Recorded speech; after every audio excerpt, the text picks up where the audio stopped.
As we've been slowly emerging out of COVID, one thing that we've now reinstated is our Saturday afternoon Seudah Shlishit. So this is that small meal in between Mincha and Mariv on late afternoon, early evening of Shabbat, as we bid farewell to Shabbat. So after we have Mincha services in the chapel, we step out of the chapel, we sit down around the tables, those same Kiddush tables, they come back out, and we have Shalosh Odis, we have Seudah Shlishit, the third meal of Shabbat. And we spend some time together, we sing, we share words of Torah, and then we head back into the chapel for Mariv. It's a lovely thing, and we haven't had Seudah Shlishit at the Shar since 2019. So this Shabbat will be our third week. We always reinstate our Seudah Shlishit after Pesach as the Shabbat afternoons are getting longer. And the custom is to study Pirkei Avot, the ethics of the fathers. This is the tractate of the Mishnah, sort of 2,000-year-old advice for life from our rabbis. And so we learn the tractate of Pirkei Avot, one chapter each week. So this week, the third week after Passover, we're up to Perek Gimel, the third chapter of Pirkei Avot, and that's what I would like to share with you today. I'd like to share with you a teaching from chapter 3, Mishnah number 7 of chapter 3 of Pirkei Avot. The teaching has to do with the fact that when people study together, God's presence is felt, and it starts sort of playing with the different numbers of people that might be coming together to study. So it starts by saying, Asara sheyoshvin ve'oskin b'Torah. If 10 people come together and study Torah, Shechina shruya b'neihem. God's presence, the Shechina, the feminine aspect of the divine, the Shechina is dwelling amongst them. And then it offers a verse, a proof text, and it moves on and says, even 5 people, afilu chamisha, even 5 people studying together, God's presence is dwelling among them. And then it moves on, even 3 people, even 2 people, until finally it says, even 1. Uminayin she'afilu echad, even 1 person studying Torah, God's presence is felt. God is there. What are these numbers? 10, then 5, then 3, then 1. There's a tendency to think of these numbers in Jewish legal terms, in halachic terms, because 10, of course, is the number for a minyan. 3 is certainly a halachically significant number. 3 is the number in a beit din, a rabbinic court. But 5 isn't really a halachically significant number in any way. And 2, well, I guess 2 you could say is a chavruta. 2 people studying together certainly is a traditional number. But it's unclear here whether this is an effort to give a legal, formal teaching that there are 10 people or there are 3 people, this is what's going on, or whether these numbers are kind of casually chosen. There is one version of this Mishnah, and actually the Bartanura commentary on the Mishnah has a different version, a different text version of this teaching that offers that all of these numbers are in the context of a beit din. So they are halachically significant, that 10 is dafka, specifically 10. And that when it mentions 5, well, that's the 3 of the beit din plus the 2 of the litigants, the 2 people coming before the beit din. So that's the 3 plus 2, and they're sharing Torah, or they're litigating their case in that context. And 3, of course, is a significant number. And so that would be one perspective of understanding this Mishnah in a very rigid way, that these are formal gatherings. But more likely and more common reads of this Mishnah is that these are just people that have found each other, that are gathering together. It's consistent with some of the previous Mishnayot in this same chapter, the previous teachings that have to do with people gathering around the table and eating together.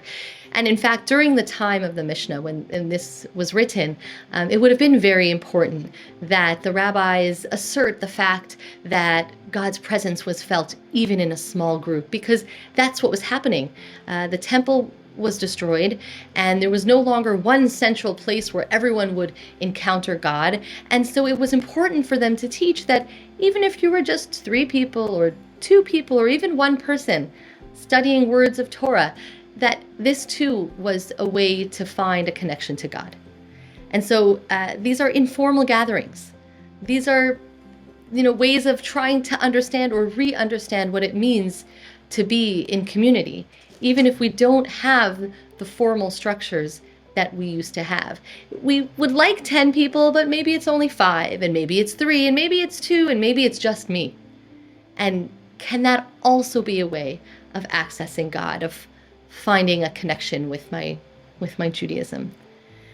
And I think coming out of COVID, this is a very interesting Mishnah, a very interesting teaching, because it doesn't start by saying one person alone, that's great. It starts by putting forward an ideal of some sort, an ideal of being together in person, of being together in community. And that's what's represented here by the number 10. A mass of people together, a significant number. And we are certainly seeing that now. People want to be together. They want to be gathering, as we saw so beautifully on Yom HaAtzmaut last week, coming downtown and being amongst throngs of people carefully and safely, but with joy and with enthusiasm. And people were ready to do that and embracing the chance to be together. That was, the ideal that we want to be striving back toward. That's the 10. But maybe some of us are less comfortable with that. Some of us are down to the 5 or the 3 or the 2.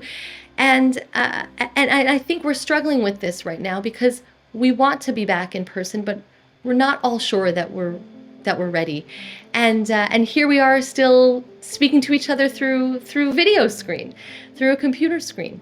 And I have to say, this experience of recording ourselves and sending the message out to all of you, it's been interesting because, of course, you're listening to this on Friday afternoon. I'm not sure who is listening to me, right? I'm not sure who I'm speaking to, but I'm recording this days before, alone in my office, knowing that hundreds of you will watch this video. And so it begs the question, what is community? Where is community? And is community only in the spaces that we've grown accustomed to it being, only in these contexts of being in our building, which now we're seeing more and more people are coming back to and are thrilled to be in person. It really is something that can't be replaced by a screen. And yet, I run into people all the time who will say to me, "Oh, you're always sitting on my kitchen countertop on Friday as I'm preparing Shabbat dinner," or, "Oh, I always see you every week. We gather around as a family, we watch our clergy, we connect with the Shar, we connect with our community."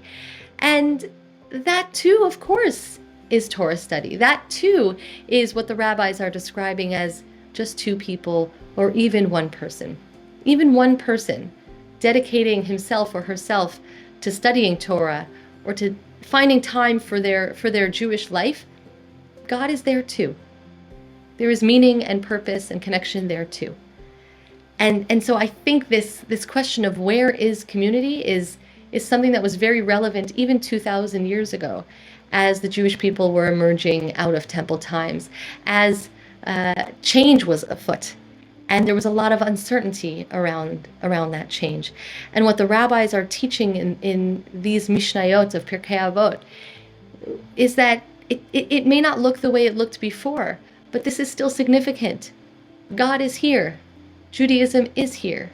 And they don't start the Mishnah with the 1 or 2 people. They start the Mishnah with the 10 because we don't want to lose sight of that ideal of being together in person. There's nothing like it.